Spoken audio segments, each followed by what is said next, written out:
안녕하세요. 저는 요즘 우리 남편 덕분에 정말 효녀가 된 것 같습니다. 왜냐고요? 우리 자상하고도 섬세한 남편은 저뿐만 아니라 제 친정엄마한테도 신경을 써줍니다.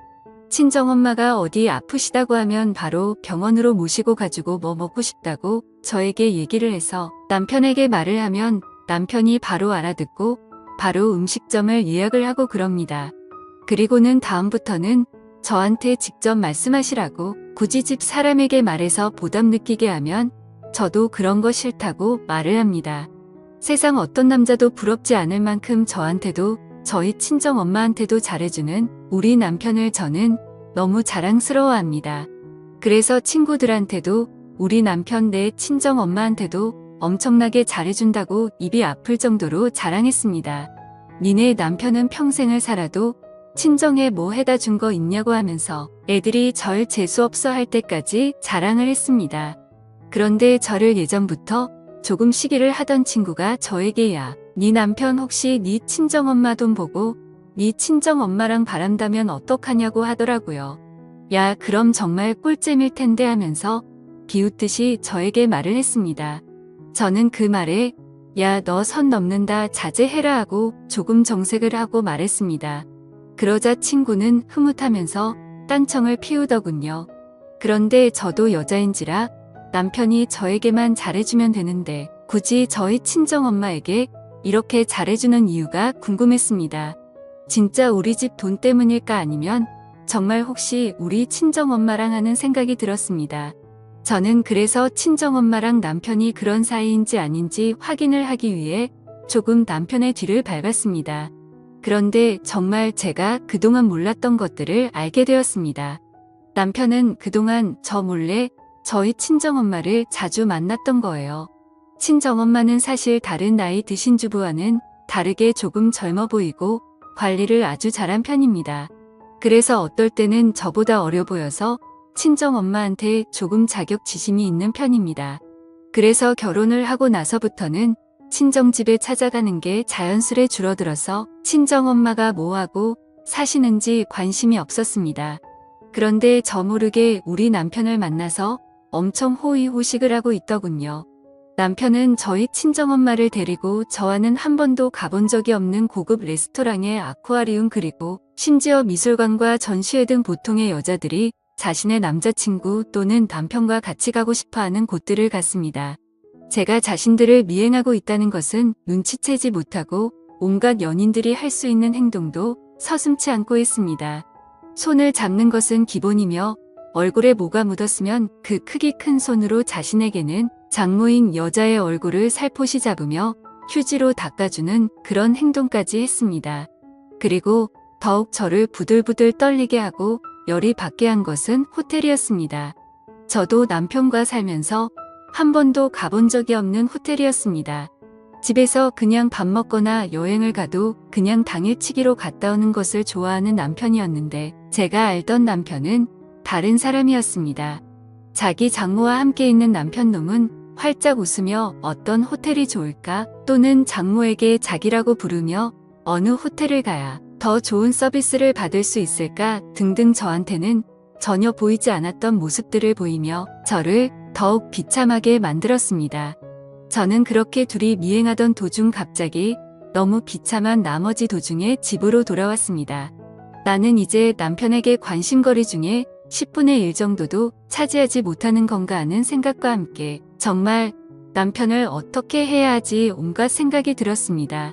바로 그 순간 집 현관 도어락 비밀번호를 누르고 남편이 들어오는데 저는 눈이 돌아버려서 제 옆에 있던 석고상을 남편에게 던졌습니다. 그 석고상은 정확히 남편의 머리에 맞았고 남편은 결국 119 구급차에 실려가게 되었습니다. 저는 구급차에 따라 타고 병원으로 이송이 된 후 남편이 응급실에 누워서 치료를 받는 도중에 그냥 병원을 나왔습니다. 그리고 제 친정엄마에게 가서 당신이 잘 가지고 놀던 내 남편이 지금 병원에 있으니 한번 가보라고 그렇게 말했습니다. 친정엄마는 사색이 되어서 병원으로 달려갔고 저는 제 집으로 가서 커피를 마시면서 어떻게 상황이 발전해 가는지 기다렸습니다. 저에게 아무 연락도 하지 않는 친정엄마는 제 남편을 데리고 집으로 왔습니다. 자신이 바람을 핀 남자를 데리고 남자의 와이프이자 자신에게는 딸인 사람의 집에 와서 잘도 챙겨주더군요.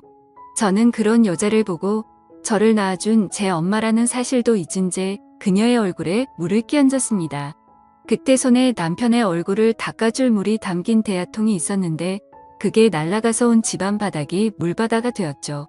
친정엄마는 저를 보며 이게 무슨 짓이냐고 저를 보며 말했습니다.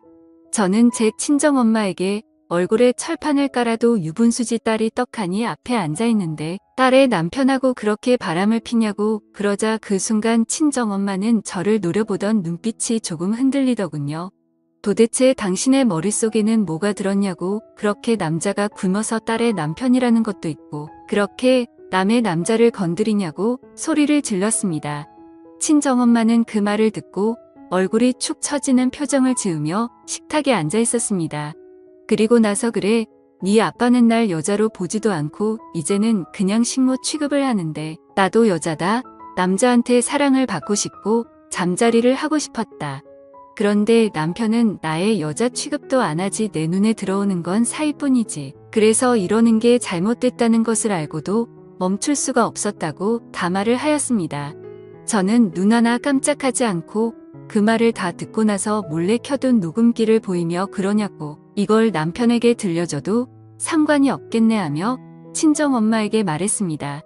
단순히 자신의 욕구를 채우기 위해서 자신의 딸의 남자를 만났다고 하면 남편은 뭐라고 하려나 하고 친정엄마를 협박하자 친정엄마는 제발 그러지 말라고 저에게 빌었습니다. 저는 그 소리에 당신은 이미 남편을 버리고 다른 남자와 바람을 핀 불륜녀에 불과하고 친딸의 남자와 간통한 것에 불과하다고 말을 하며 그냥 다 필요 없고 아빠한테서도 나한테서도 그냥 떠나라 하고 말했습니다. 친정엄마는 그 소리에 나 이렇게는 못 끝낸다. 제발 살려달라고 하는 도중에 방문이 열리며 남편이 붕대를 감은 머리를 손으로 짚고 비틀거리며 나왔습니다. 남편은 저에게 자신이 잘못했다고 장모님은 아무 잘못도 없다고 말하며 이건 둘의 문제지 장모님의 문제가 아니라고 했습니다. 저는 장모님을 보며 일단 집으로 돌아가라고 말을 했습니다. 저는 다시 열이 뻗쳐서 남편에게 온갖 물건을 던졌습니다. 이제 치료를 받고 돌아와 아직 몸이 온전치 않은 남편은 제 손에 그냥 나가 떨어지더군요. 저는 결국 머리끝까지 화가 나서 집을 모두 부셔버렸습니다. 식탁에 깔린 유리며 전기밥솥 TV 등등 보실 수 있는 것은 다 때려 부시며 집안을 난장판으로 만들어 놓고 나서 헉헉거리면서 소파에 앉아 있었습니다. 저는 남편과 친정엄마에게 나가라고 소리쳤습니다. 나가서 둘이 아주 잘 살아보라고 그리고 나중에 가서 후회해 보라고 하고는 제 방으로 들어갔습니다. 그리고 침대에 누워서 울었습니다. 다음 날 아침에 눈을 떠서 거실에 나가보니 엉망이 된 집안이 보였습니다. 저는 식탁 의자에 앉아 엉망이 된 부서진 집을 보면서 그동안 남편과 쌓아온 추억을 떠올렸습니다. 웃으면서 하나 둘씩 살림살이들을 사서 집에 놓았는데 그게 모두 헛된 짓이었구나 생각이 들었습니다. 저는 집을 나와서 아빠에게 갔습니다. 친정아빠는 갑자기 제가 찾아오자 제가 오기 전에 보던 TV를 끄시고 미안하구나 반복하셨습니다. 이미 아버지도 아시고 계셨지만 어찌할 수 있는 방법이 없어 그냥 지켜보고만 되셨던 것입니다. 저는 친정아빠를 붙잡고 울면서 우리는 왜 이렇게 살아야 할까 하고 분한 마음을 표현했습니다. 친정아빠는 그런 저를 보고 이제 다 필요 없다. 이제 꼴도 보기 싫고 그냥 너랑 나랑 이렇게 살자고 했습니다. 저도 친정아빠의 말을 듣고 그러자고 했습니다. 저는 친정아빠의 도움을 받아서 남편과 살던 집을 수리해서 부동산에 팔려고 내놓았습니다. 그리고 저는 짐을 챙겨서 아버지의 집으로 들어갔습니다. 친정엄마는 이미 침을 가지고 남편과 나간 뒤 이어서 아빠도 많이 척척하셨는지 제가 오니까 너무 기뻐하셨습니다. 저는 그날부터 남편과 친정엄마를 잊고 살고 있었습니다. 대신 가슴 한 칸에는 작은 마음을 풀고 있었습니다. 만약 다시 내 눈앞에 둘이 나타난다면 정말 그때는 둘을 죽이고 내가 살인자가 되고 말지. 그들이 행복해하는 모습을 못 본다고요. 이런 일이 세상에 존재하는 일일까 하는 마음으로 꾸며낸 이야기라고 생각하겠죠. 하지만 실제로 겪은 사람은 정말 지옥보다 더 심한 고통을 겪으면서 살고 있습니다. 여러분은 이런 일을 겪지 않으셨으면 하는 마음과 함께 여러분에게 조언을 드립니다. 여러분의 가정은 여러분들이 지키는데 가장 좋습니다. 제 사연 들어주셔서 감사합니다.